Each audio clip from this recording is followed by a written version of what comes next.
இந்த உலகத்தில் உள்ள மக்கள் அத்தனை பேரும் மனமில்லா பேர்வாழ் பெற விரும்பினால் முருகா, சர்க்குருநாதா, ஞான பண்டிதா, என் தந்தையே, எனது தாயே, என் பாவியோரு பாரப்பா, என் உணர்வோடும் உணர்ச்சியோடும் நாடி நரம்போடும் சார்ந்து என்னை வழிநடத்து தாயே.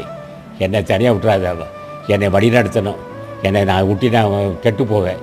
ஆகவே முதலில் இந்த ஞான ரகசியத்தை கண்டவர் முருகன் தான். முருகா என்று சொல்லுகின்றவருக்கு எந்த துன்பமும் இருக்காது. ஆனால் நோக்கம் என்ன? இல்லறமும் சிறக்கணும், துறவரும் சிறக்கணும். துறவு என்பது என்ன கேட்டால், அது முருகா என்று சொல்வது துறவு. துறவுக்குன்னு அறிவுனா, நீ முருகான்னு சொன்னால் உனக்கு அறிவு, ஞானத்துக்குரிய அறிவு வருது. உடம்பை பற்றி அறிவை, உயிரை பற்றி அறிவை. ஆக மரணமில்லா பெருவர்களுக்கும் தலைவன் முருகன் பேர் தான். ஆனால் அகத்தீசன் ஆட்சி, அகத்தீசர் தான் இந்த தத்துவத்தை உலகம் புறப்படாது. அதை அகத்திய மகரிஷி நம்ம என்று ஓது.